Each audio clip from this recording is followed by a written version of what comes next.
Good morning प्यारे बच्चों। आज है डेट 4 सितंबर। हम करेंगे वर्कशीट नंबर 27 हिंदी की। तो बच्चों, पिछली वर्कशीट्स में हमने क्या देखा था? हमने देखा था पत्रों के बारे में। पत्र के प्रकार कितने होते हैं? पत्र के प्रकार में हमने जाना था कि पत्र दो तरीके के होते हैं, एक औपचारिक और दूसरे अनौपचारिक। औपचारिक पत्र में हमने पढ़ा था प्रार्थना के लिए पत्र, आदेश के लिए पत्र और आवेदन के लिए पत्र। आज की वर्कशीट में आप अनौपचारिक पत्र का फॉर्मेट देखेंगे कि अनौपचारिक पत्र किस तरीके से लिखे जाते हैं। अनौपचारिक पत्र एक तो हम अपने फ्रेंड्स को लिखते हैं, अपने मित्रों को, संबंधियों को, या फिर अपने जो चाचा मामा ताऊ, अपनी छोटी बहन, बड़े भाई, ऐसे इन सबको अनौपचारिक पत्र लिखे जाते हैं। तो उनमें हम एक छोटी सी बात यह कि जो हम फील कर रहे होते हैं, जो हमारे भाव होते हैं, ठीक है, उनको लिखते हैं। सुख दुख के भाव, तथ्य तो लिखते ही लिखते हैं, ठीक है, साथ में अपने भावों को भी उसमें प्रकट करने की अनुमति होती है। दूसरा, उसमें इतना ज्यादा भाषा शैली का ध्यान नहीं रखना होता। एक तरह से हम थोड़ा सा अगर भाषा इधर उधर हो जाए तो चल जाती है। तो चलिए देखते हैं अनौपचारिक पत्र में। तो देखो, इसमें सुख दुख का अनुभव का विवरण होता है कि भाई मैं ऐसा महसूस कर रहा हूँ, मेरे एग्जाम में मार्क्स कम आए हैं तो मुझे अच्छा नहीं लग रहा है, या फिर सामने वाले के कम आए हैं, कोई बात नहीं, अगली बार पढ़ाई कर लेना। तो इस तरीके से आत्मिक भावों का क्या करते हैं, महत्व दिया जाता है। विचार विमर्श किया जाता है। इसकी भाषा जो होती है अनौपचारिक होती है। भाषा शैली जैसे पिछले जो हमने औपचारिक किए थे उसमें भाषा शैली कैसी थी आपकी? औपचारिक थी, इसमें अनौपचारिक थी। अब देखिए, आप अनौपचारिक पत्र के प्रारूप को, यानी प्रारूप होता है फॉर्मेट की, किस फॉर्मेट में हम लिखेंगे, ठीक है। पता सबसे ऊपर बाईं ओर लिखेंगे।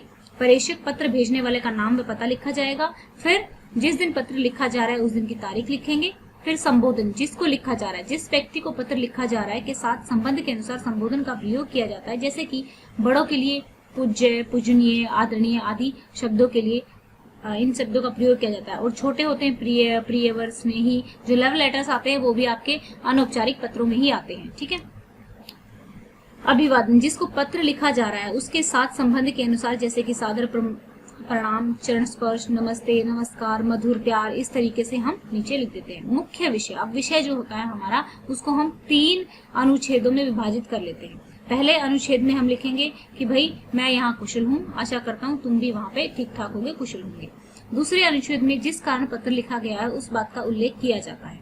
तीसरे अनुच्छेद में समाप्ति से पहले कुछ वाक्य हम ये कह देते हैं कि भाई अपने परिवार व संबंधियों की कुशलता के लिए लिखना चाहिए, जैसे कि मेरी तरफ से बड़ों को प्रणाम, छोटों को आशीर्वाद व प्यार, ठीक है। समाप्ति, अंत में जो प्रेषक का संबंध है, जैसे कि आपका पुत्र, आपकी पुत्री, आपकी भतीजी आदि को लिखेंगे, ठीक है। संबोधन, जैसे प्रापक जो है उनका लिखना है। यहाँ पे एक बार देख लेते हैं क्या क्या लिखना है।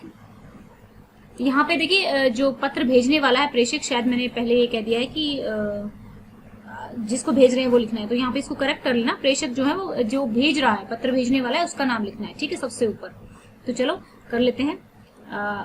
अपनी बहन को पत्र लिखकर योगासन के लिए आपको प्रेरित करना है। पहले पता लिखेंगे, फिर दिनांक लिखेंगे, फिर संबोधन लिखेंगे, फिर अभिवादन, फिर यहाँ पे अपना जो भी कुशल मंगल लिखेंगे, फिर मुख्य विषय आ जाएगा, जो भी बात आप करना चाहते हैं, फिर लास्ट में वो मेरी तरफ से छोटे बड़ों को जो भी लिखना होता है।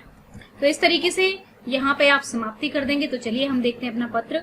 पत्र में सबसे पहले आप पता लिख देंगे, जो भी आप, मैंने यहाँ पर ये लिखा है क्योंकि आपके पिछले पत्र में यही पता यूज किया गया था।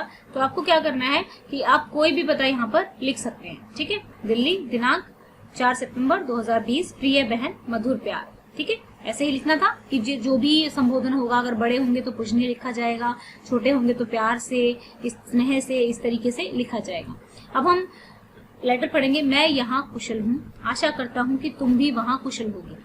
मुझे पता है कि तुम्हारी परीक्षाओं की तारीख घोषित कर दी गई है, जिसके लिए तुम बहुत अच्छे से पढ़ाई भी कर रही हो, लेकिन पढ़ाई के साथ साथ अपनी सेहत का ध्यान भी रखना बहुत जरूरी है। अच्छे परिणाम के लिए शरीर और मस्तिष्क दोनों का स्वस्थ होना बहुत जरूरी है। इसके लिए योगासन करना बहुत लाभकारी रहता है। मैं भी आजकल सुबह शाम 1 घंटा योगासन करता हूँ। योगासन से तन और मन, जो लड़कियां हैं वो कर देंगे यहाँ पे, तन और मन स्वस्थ रहता है। रोग प्रतिरोधक यानी कि रोगों से लड़ने की जो क्षमता होती है वो बढ़ती है। स्मरण शक्ति बढ़ती है। स्मरण होता है याद रखने की शक्ति। इसीलिए तुम्हारे लिए भी मुझे पूरा विश्वास है कि तुम योगासन को अपनी दिनचर्या में जरूर शामिल करोगी और परीक्षाओं में सफल होगी। अब हमारा तीसरा जो अनुच्छेद है, तीसरे अनुच्छेद में हम अपने परिवार की बात करेंगे। मेरी तरफ से बड़ों को प्रणाम, छोटों को आशीर्वाद और प्यार, तुम्हारा भाई क ख ग। 3 नाम है भाई के। आई मीन टू से कि आपको यहाँ पर अपना जो भी आपका नाम है वो लिख देना है। तो ये था हमारा आज का वर्कशीट नंबर 27। देखिए बच्चों, ये इतनी अच्छी वर्कशीट है ना, मुझे बहुत पसंद आ रही है। सो अगर जो भी ये वर्कशीट्स बना रहे हैं तो मैं उनको भी अपनी इस वीडियो में थैंक्स कहना चाहूंगी कि एक हमारे लिए जैसे होता है ना कि नोट्स बनाने की एक प्रक्रिया होती है, एक टीचर को नोट्स बनाने होते हैं टीचर्स को समझाने के लिए, ठीक है। जैसे मैंने यहाँ पे आपके लिए ये छोटा कर दिया, लेकिन वो लोग बहुत ही इम्पोर्टेंट सारे पॉइंट वर्कशीट्स में इंक्लूड कर रहे हैं। तो मेरी तरफ से जो वर्कशीट बना रहे हैं उनको भी थैंक। आपको भी एक तरह से इस चीज का आभारी होना चाहिए कि आपकी ऑनलाइन यानी कि इस टाइम में भी आपकी पढ़ाई बहुत अच्छे से करवाई जा रही है। जो बच्चे पढ़ना चाहते हैं उनकी तो बहुत अच्छे से हो रही है, अदरवाइज आपको कॉपी में लिखना पड़ता है, कॉपी में गलती होती है। अब आपकी वर्कशीट की फॉर्मेट में ही सब चीजें हो रही हैं और अब जब चाहो जाके आप चैनल पे वीडियो देख सकते हो, सब कुछ तो आपको अच्छे से मिल रहा है। अगर अभी भी आप नहीं पढ़ पाओगे तो फिर आप किसी को दोष नहीं दे सकते अपने अलावा।